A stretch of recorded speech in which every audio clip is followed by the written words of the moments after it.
तो इस सूड़ा की भूमि पर आए हुए जितने भी ग्राम पंचायतें विस्थापित हो रही है इस सकसाड़ मारिया और बुजाबाद से, और यहाँ पर पधारे हुए मेरे भाई एवं बहनों को मैं आदरपूर्वक क्रांतिकारी जोहार नमन करता हूं।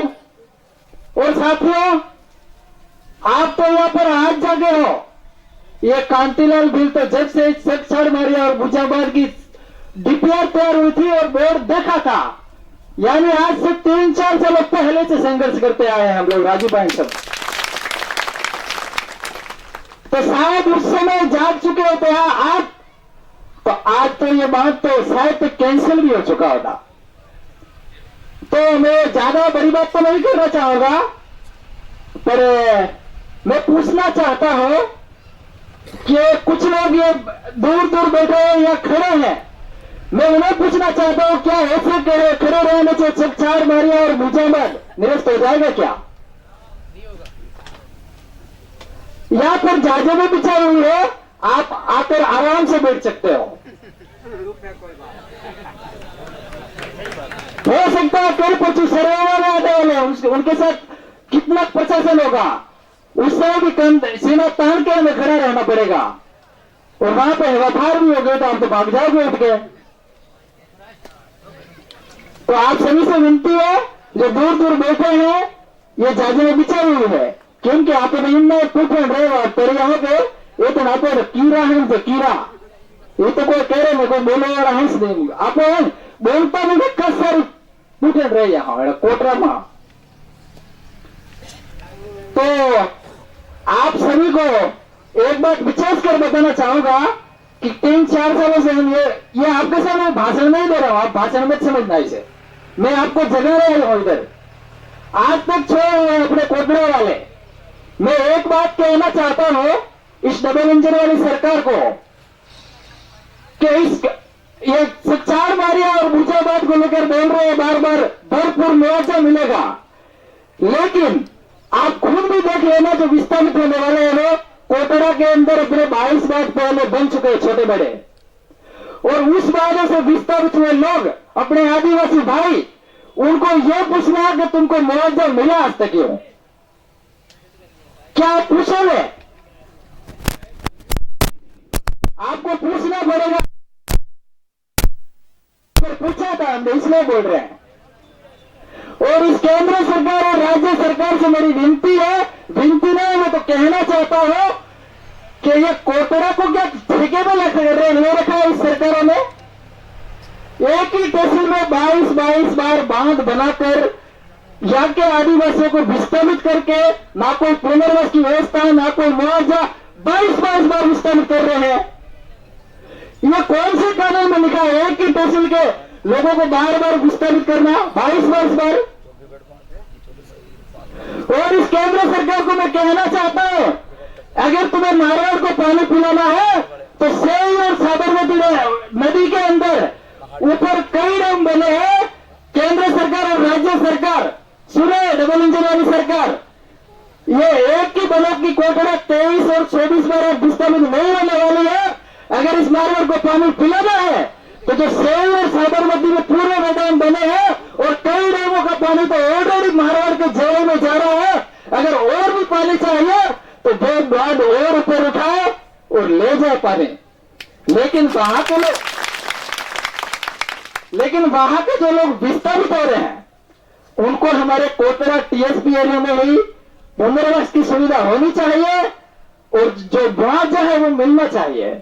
मैं तो ये कहना चाहता हूं, अगर पूर्व में डैम बने हुए हैं 22 डैम, तो इस कोटरा के अंदर ये 23 और 24 सकसाड़ मारिया और बुजाबाद बनाने की जरूरत क्या है? मैं तो ये पूछना चाहता हूं इस डबल इंजन वाली सरकार को। आप खुद सोचिए, एक बार मिलकर तो हमारा जो डैम में विस्थापित है उनसे पूछना जरूर आप कि तुम्हें मुआवजा क्या मिला हो। तो ये 3-4 सालों पहले एक हो जाता तो ये डैम तो निरस्त हो जाता, लेकिन इधर तो एक बहुत बड़ी बीमारी बहुत चल रही है। कौन सी? पार्टियां। याद रखना, मैं तो उस पार्टी का, तो उस पार्टी का, वो इस धर्म का, वो इस जात का। अरे ये मामला पार्टियों का नहीं है, यहां पर अपने आने वाली पीढ़ी का सवाल है। आज मुझे रोना आ रहा है पर रो भी नहीं सकता, क्योंकि मैं एक पुरुष हूं, कोई औरत नहीं, और युवा हूं। तो आप सभी से एक अपील है कि अगर इस डेम के लिए लड़ना चाहते हो सकता है प्रशासन आए आपके बीच एफआईआर भी करे, आप धरना देकर बैठो तब, पर आपको सीना तान के बैठना पड़ेगा। हो सकता है गोलियां भी खाने पड़े। प्रशासन सुनेगी अपनी बात, नहीं सुनेगी ऐसा नहीं, पर कंधे से कंधा मिलाकर अपनों को लड़ना पड़ेगा, और वो भी कैसे? संवैधानिक तरीके से। और लड़ेंगे कब? जब एक होंगे। एक कब होंगे? अपने पार्टी पॉलिटिक्स के एजेंडे ये दिमाग से निकाल दो। ये पार्टियां कोई दूध देने वाली नहीं है, पार्टियां तो सिर्फ एक चुनाव चिन्ह है, यूज करो चुनाव के समय में। पर यहां पर हमारे बाप दादों की जमीन जा रही है, तब भी पार्टियों को लेकर कुछ लोग इधर उधर गुमराह करते जा रहे हैं हमारे लोगों को। ये तो ऐसा लग रहा है ये डैम बनेगा मगरमच्छ और मछलियों के पास में वोट मांगेंगे, ऐसा मुझे लग रहा है पार्टियों वाले लोग। तो अरे यहाँ पे पब्लिक ही नहीं रहेगी तो किसके पास वोट मांगने जाएंगे पार्टियों वाले लोग?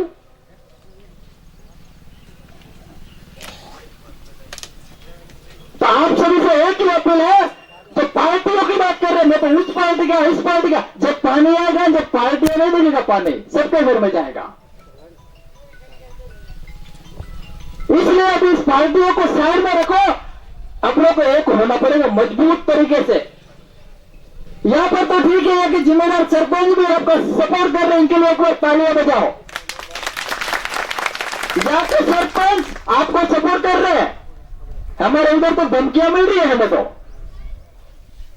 इनके अंदर थोड़ा जमीन जिंदा है आज,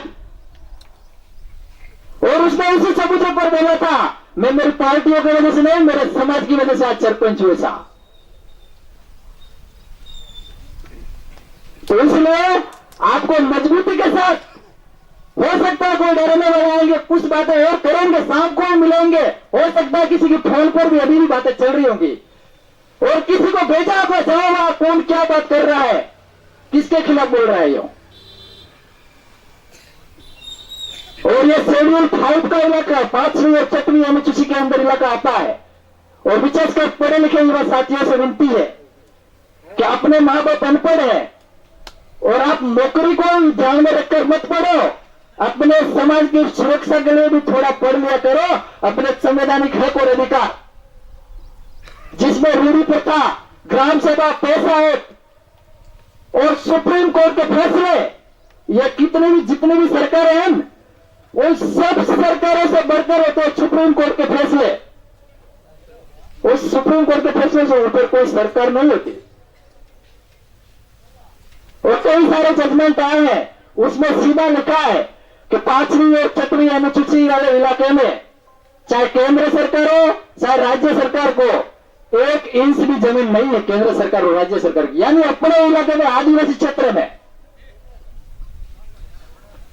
और आपको और एक बात और कहना चाहता हूं, आप कह रहे हो सरकार, अपने 5वीं और 6वीं अनुसूची वाले इलाके में केंद्र सरकार हो चाहे राज्य सरकार हो, एक व्यक्ति के समान है, और यह की सरकार आम पब्लिक है। ये मैं नहीं कह रहा हूं, सुप्रीम कोर्ट के जो फैसले आए उनके आधार पर कह रहा हूं। और वास्तविक है, सुप्रीम कोर्ट के फैसले से बढ़कर कोई नहीं है, इस सरकार हो, इस केंद्र सरकार हो, कुछ भी नहीं है। सुप्रीम कोर्ट के फैसले हर किसी को मानने पड़ते हैं।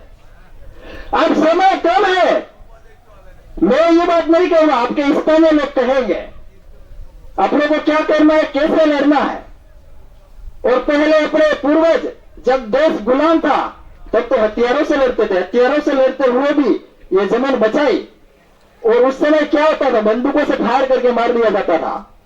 और आज तो भारत आजाद है, और यहाँ पर कानून है, शांतिपूर्वक तरीके से अपन लड़ाई लड़ सकते हैं संवैधानिक दायरे में रहकर। हमें हथियारों से लड़ाई नहीं लड़नी है। अगर ये सरकार जबरदस्ती कर भी लेगा तो अपन सब यूं ही एक होकर रहेंगे तो सुप्रीम कोर्ट हाई कोर्ट तक पहुंच जाएंगे, फिर भी इसको हरा कर छोड़ेंगे, ये मैं कहना चाहता हूं। अरे वहां कुछ नहीं, सिर्फ यही बोलना पड़ेगा कि एक ही तहसील के अंदर 22-22, 23-23 बार बांध बनाकर वहां के लोगों को विस्थापित करना कौन से कानून में लिखा है बताओ? मांगेंगे जवाब। इसलिए आप सभी को मैं इतना ही कहूंगा, ज्यादा कुछ नहीं कहूंगा। हो सकता है मुझे फिर गुस्सा आ जाएगा, कुछ और निकल जाएगा, तो मैं इतना ही कहना चाहूंगा। और आपको यहां से सोना नहीं है, जागना है। जागने का मतलब यह विचार विमर्श करते रहना, कैसे लड़ना है और एकता कैसे बनानी है, वो यहां पर है, स्थानीय लोग आपको बता देंगे। और आप इस डैम के लिए हर वक्त आप लोगों को खड़े रहना पड़ेगा, क्योंकि कई सारे हो सकता है धमकियां भी आएगी, डराने का काम भी होगा, पर हमारे पूर्वज नहीं डरे जब गुलाम भारत में, तो हम आजाद भारत में क्यों डरेंगे? हम डरपोकों की औलाद नहीं है।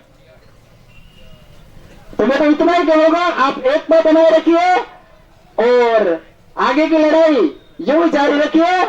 हम सब कंधे, मैं तो ये कह रहा हूं, पादर और सोड़ार पर कंधा कंधा में ठीक रहे। नहीं पार्टी अगर उनके सहोगे एक पर पाए मकड़ा पारे की है तो कौन सी आएगी आज? नहीं क्या खाना कोई डेम बड़ा पकड़ने जमीन लगे, रिश्तेदार है अपन, कोई परिवार वाला है, रियायत नहीं कमाए। गुस्सा तो आएगा, पर गुस्से को कंट्रोल में करते हुए अपने संवैधानिक तरीके से लड़ाई लड़नी होगी, ये सीमा ठोक कर लड़नी पड़ेगी। इसलिए आप सभी को मेरी वाणी को सुना और यह कार्यक्रम क्या, यहाँ की कमेटी को भी मैं आदरपूर्वक क्रांतिकारी जोहार नमन करना चाहता हूं। और आप सब आए, मेरी वाणी को सुना। हो सकता है मेरे शब्दों से किसी को ठेस पहुंची हो, मुझे माफ करना, पर यह आपका एक कांतिलाल भील कोई पार्टी पॉलिटिक्स के दलाल के तरीके से नहीं, बल्कि एक क्रांतिकारी के तरीके से आपके साथ खड़ा है, दमखम के साथ अंतिम श्वास तक। और बिरसा मुंडा तक मात्र 25 साल की उम्र में शहीद हुए थे, और इस कांतिलाल की उम्र तो 20 या 22 साल ही है। और मुझे खुशी होगी इस डैम के लिए, हम हो सकता है अमर भी हो जाए लड़ते लड़ते। इसलिए आप तैयार रहना। बहुत बहुत धन्यवाद। धन्यवाद कांतिलाल जी ने आपको सारी बातें बताई। इन बातों का मद्देनजर रखते हुए